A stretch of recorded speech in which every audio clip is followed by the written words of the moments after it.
The snow falls in absolute silence. No torches, no church bells, no ships on the horizon. Just the weight of a white sky pressing down on a continent that Europeans will not name for another 2 centuries. Stand here long enough and you begin to understand the scale of what is already here. Not absence, not wilderness, not emptiness, but something that has been growing, breathing, trading, warring, and praying for longer than Rome existed. The land we will one day call Canada is not a blank page. It is a manuscript written in dozens of languages, encoded in birch bark and cedar and bone, alive with civilizations that most of the world will spend centuries pretending were never there.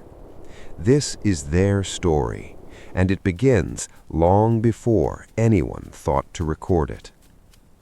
To understand 1300 AD, you must first understand the ground beneath it. The continent did not begin with European arrival, it began with ice. Roughly 15,000 years before this moment, the great glaciers that had buried the northern half of North America began their slow retreat, exposing a landscape of staggering abundance. The people who followed the ice's edge and the animals it left behind were not wanderers stumbling blindly through wilderness. They were skilled, adaptive, observant. They watched the land the way a scholar reads a text. Over millennia, they learned it completely. By the time 1300 AD arrives, this knowledge is ancient. The societies built upon it are not primitive experiments in civilization. They are civilization, complex, layered, and deeply rooted. The year 1300 finds the northern continent organized into worlds, not one world, but many, each one distinct in language, architecture, economy, and belief. What binds them is the land itself and the long, invisible threads of trade and kinship that stretch between them. In the northeastern forests, where the maple grows dense and the winters come hard, the people of the Haudenosaunee, those who will eventually be called the Iroquois, are living within longhouses that stretch as long as a European Great Hall. These are not temporary shelters. The enemy is near. These are I see permanent, guidance. sophisticated Your path is structures clear. that house Protect the people. dozens of families under a single roof, organized by clan, governed by a social architecture of remarkable intricacy. Women hold the ownership of the longhouse. Women select the leaders. Men wage war and hunt and speak in council. But the lines of descent, the lines of power, run through the mothers. It is a world that will seem incomprehensible to the Europeans who eventually arrive, and that incomprehension will cost everyone We are dearly. gathered to form the great law. Haudenosaunee Let the are on the wampum edge bind of our a nations in transformation peace. in The council agrees. 1300. The oral traditions speak of violence between nations: Mohawk, Oneida, Onondaga, Cayuga, Seneca, a long cycle of raid and revenge that bleeds the forests. And yet, somewhere in this century, a man the traditions call the And peacemaker so the great law is of said peace to have binds walked us. from village to village, It is written carrying in the a living message breath of of our unity. people. The The great fields are law failing. of We must peace, relocate. one of the We most stay. The sophisticated ancestors political protect this documents land. in Yes, human Kind Mother. history, though it will never be written on paper, begins to take shape. A confederacy, a shared council, a system of governance built on consent and deliberation rather than conquest. It is a political revolution happening in the forest, invisible to anyone outside it. Move west, across the Canadian Shield and the Great Boreal Silence, and the land changes. The forest thins, the horizon opens. The rivers that run south into the Great Lakes carry trade goods.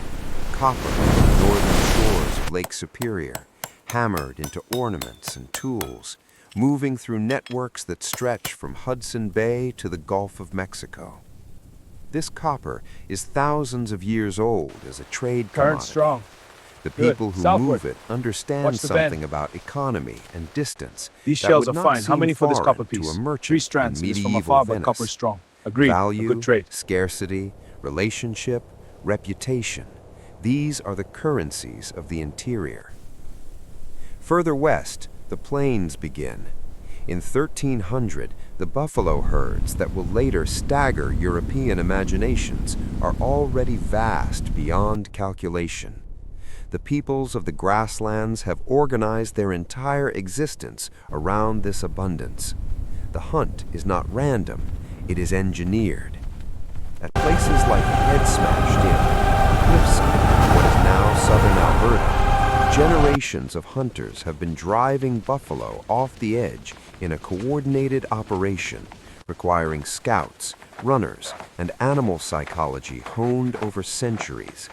The bones Here. at the base of that cliff go down 6 Water meters. trucks. That is not This is our accident. map. That is The mastery. line holds. It moves as we planned. The Good. plains The herd will peoples follow the of new growth. 1300 Next season, have they no graze here. horses. See the windbreak? It Those will shelters not us from the arrive north for wind. another Yes, 3 it is calmer centuries, here. carried And the ice north gives us from water Spanish under the sun's colonial light. herds. But the absence of horses has not made them stationary. They are mobile in ways that exploit the terrain completely, moving through established seasonal patterns, following the Hurry, herds, the wind managing rises. the land Sleds through first, controlled dogs burning last. that shapes where animals graze and where people follow. To an outside eye, they might appear to roam randomly. In reality, they are executing a map drawn from generations of accumulated knowledge. On the Pacific coast, the world is different again. Lush, wet, extraordinarily rich.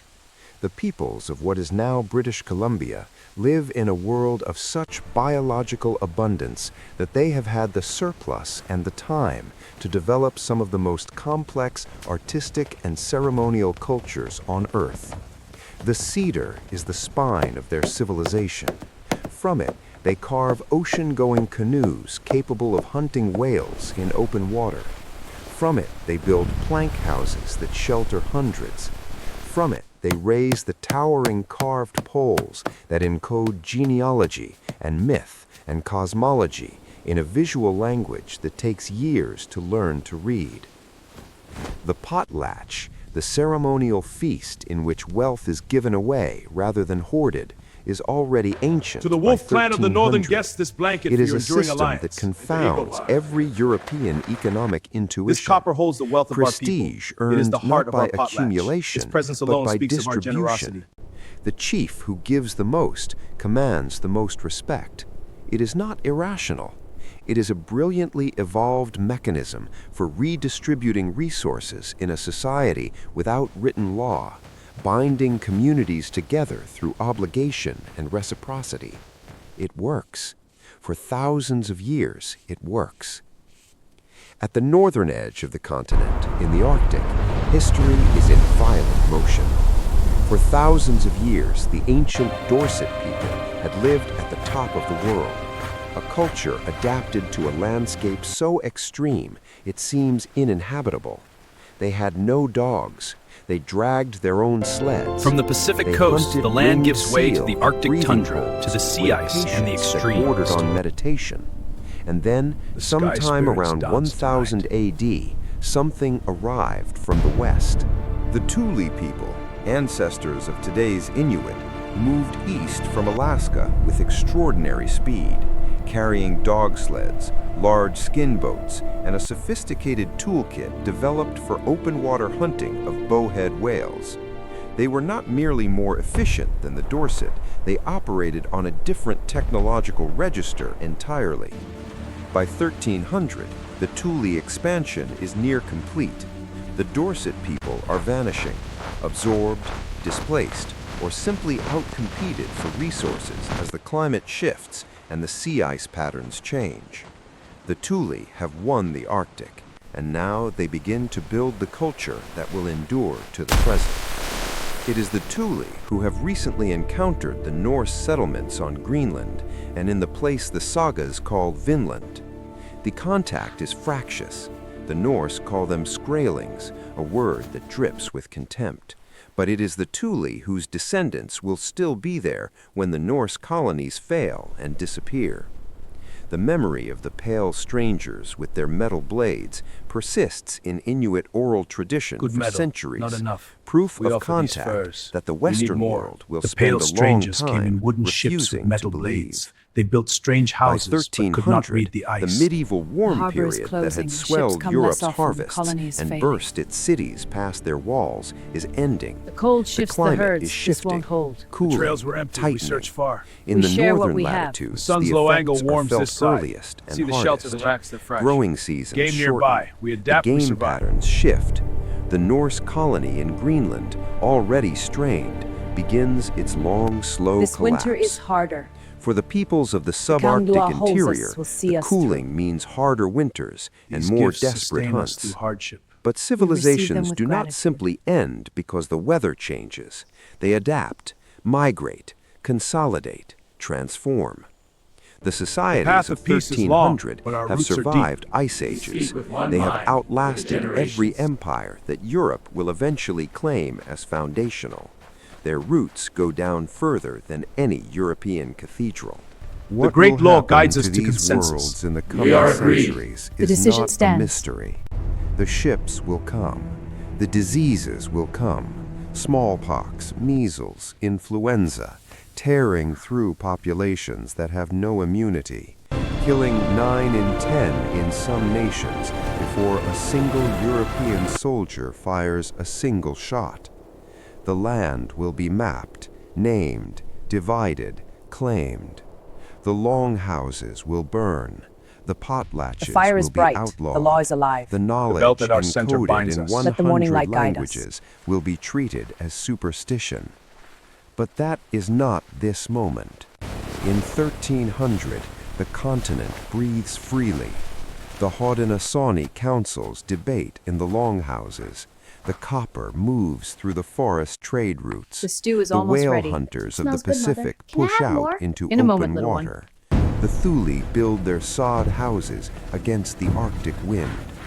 Tens of millions of people live full, complex, meaningful lives on a continent We bind that our is, nations by with any these words. definition, The great Latives of the already Council Fire witness our civilized. unity.